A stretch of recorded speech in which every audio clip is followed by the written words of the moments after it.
Hey there guys, how's it going? My name is Sumit Chatterjee from the Flow Zone Academy, and I'm a flow state coach, which means that I help you feel better and perform better.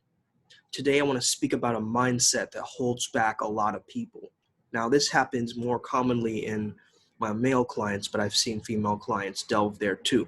All right, so essentially it's coming from a place of desperation and neediness and clinginess.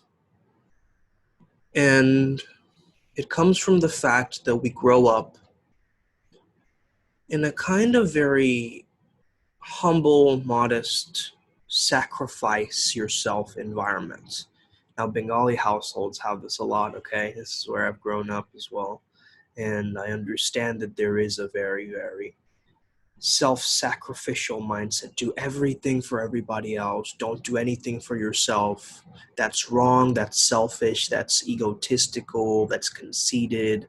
Don't be too proud. Keep your head down and just keep going.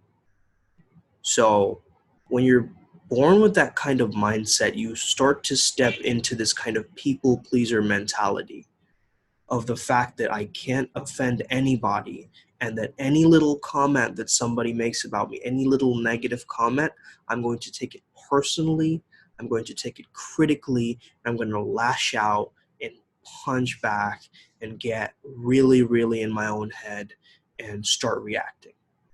Okay?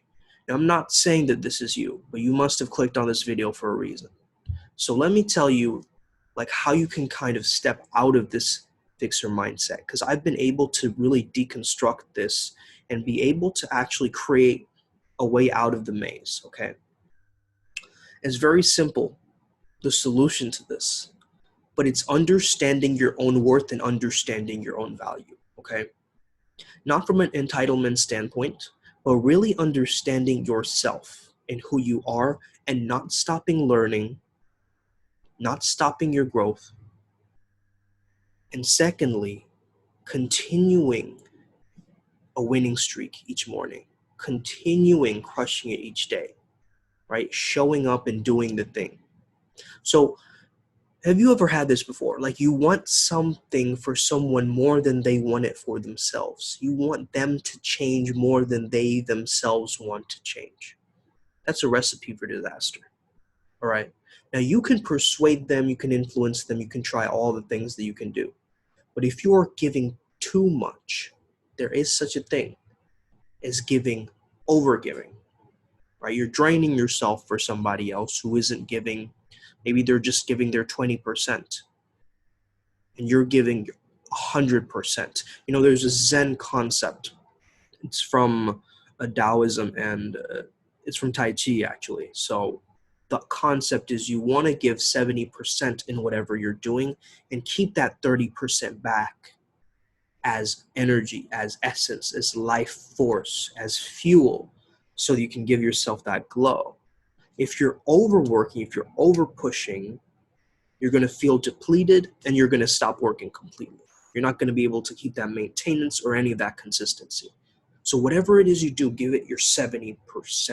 All right. That's the first mindset shift. Secondly, we end up having an agreement created, let's say with a guy. Let's say you're a coach, or you're doing this for your friend, or you're some kind of a guide or a teacher or a shaman, whatever you are, right? A healer.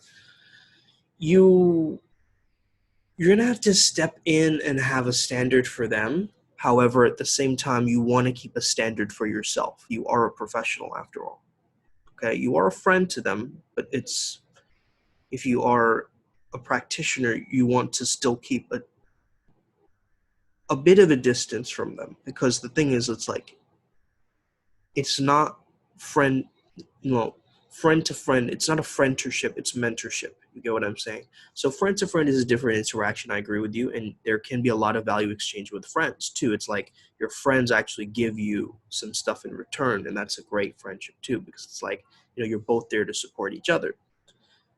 At this age, I'm 26 now, almost turning 27 in a couple of months. So,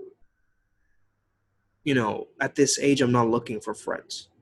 Friends are for high school. I'm looking for allies. I'm looking for comrades. I'm looking for people who have my back and are there to support me and support my mission, right, on this planet. So when you're like, oh man, but you know, I just don't have any friends. I just, it's going to keep you in this kind of mindset, like, you know, you need to be social. No, you don't need to. It's a choice. It's a choice that is there to support you. Okay. Now you can have one of these paradoxes of I love people, but I hate people at the same time. Look, I completely get that, but don't make these vast generalizations. All people are not, you know, in one standpoint. It's like we've got to understand that every human being is different, but at the core, they're still all the same. Okay, so we can't make these vast generalizations like I don't like anybody. Okay, I don't like anybody. I don't like people. That means you don't like yourself as well, because you're a person, are you not? Or are you some kind of other kin, like you're identifying as a sheep or something like that? I don't know, but um, basically, what I want you to think of in this video is like, don't chase people who don't want to be chased. Don't chase people who don't want to be chased. First of all, second of all, have patterns of an open communication with people. When you say you're going to do something, do it. Like if you say you're going to stop drinking, get results in business, actually follow through, right? Follow through. That's a big one. And another one is don't be a fixer, don't be a saver. Okay. J. Cole said in that, don't save, if you don't want to be saved, don't save, if you don't want to be saved, don't save, right? That song. Look, yes, so true. A lot of men try to save women, like they're kind of this damsel in distress. Okay, understand that white knight mentality is not going to work. Okay, it's just simply, it's a flawed logic. It's a flawed way in thinking that somebody needs to be saved. Now, you can be protective. That's a different kind of mindset, right? You being protective of someone and you understanding that, you know, you hold a kind of a container, a space for them to feel safe around you. That's a completely different story. But if you're going out of your way and you find yourself saying things like, but I did everything for her. Why did she treat me that way? Look, you're stepping into fixer mentality now. You're stepping into save your land. Okay, you're not here to be a rescue squad. Okay, you are here to show up and play the game for yourself as well as help others do the same. Now, it puts an incredible amount of pressure on you when you are relying on your own skills, but then you're also giving so much, you're over giving to other people, and it, you know, it's this game of doing others what they could have done themselves, doing for others what they can do themselves. It's taking on extra responsibility and burden that you don't need. All right. So the thing is, if you get these comments from people, that's great. It fulfills your ego a little bit. You're like, oh man, you saved my marriage. You know, you saved my business. Oh man, you saved my life. Yes, that's great. It's a temporary nice feeling that you saved someone, right? But the experience afterwards, they might use that same information. It's like they have such a high standard of you now that you saved them, that anything you do outside of that savior mentality, if you break that, poof, their illusion of you is gone as that savior, then it's like, you know, they might crucify you in public or something like that, right? So you've got to be really, really mindful of these things, okay? And you've got to understand not to be a fixer. Okay, don't go in this like a mechanical solution, like for everybody, and give like, you know, give unsolicited advice to everybody. You know, like starting to just, you know, preach and preach and preach. Look, if you want to preach, become a preacher. If you want to lecture, become a lecturer.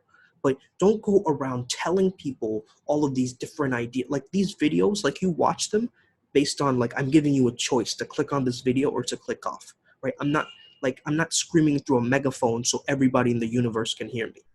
You know what I mean? Like, even if they do, that's completely fine. It's my, you know, soul signature. And if someone tells me to shut up, I don't really care because, you know, again, it's like, you know, it's my personal expression. That's besides the point.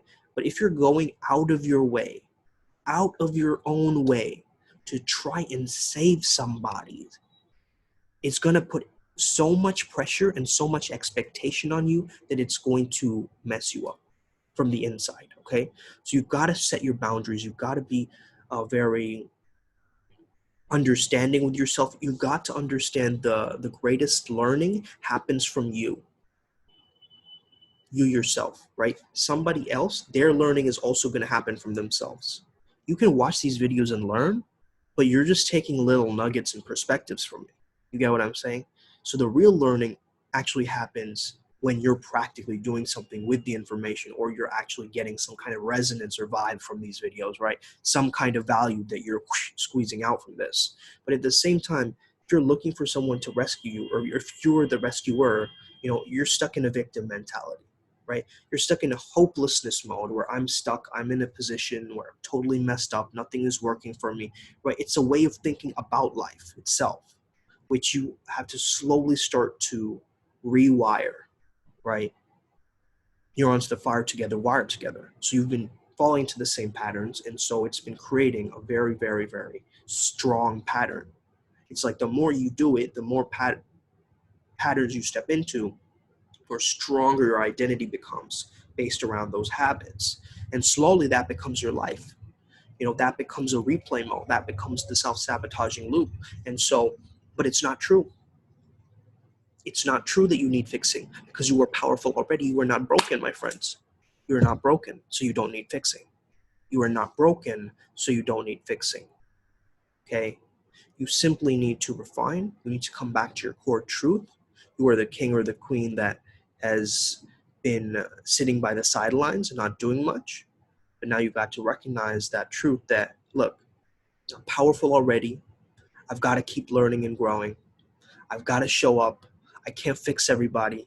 I can't even fix myself. I can only realize more truth about myself and get myself to a place where I can truly be alive and aligned with who I choose to be and prefer to be. All right. Have an amazing day. I hope this video woke you up a little bit today, and hopefully I gave you some value from this. So yeah, have an amazing day. May the flow be with you, and stay legend.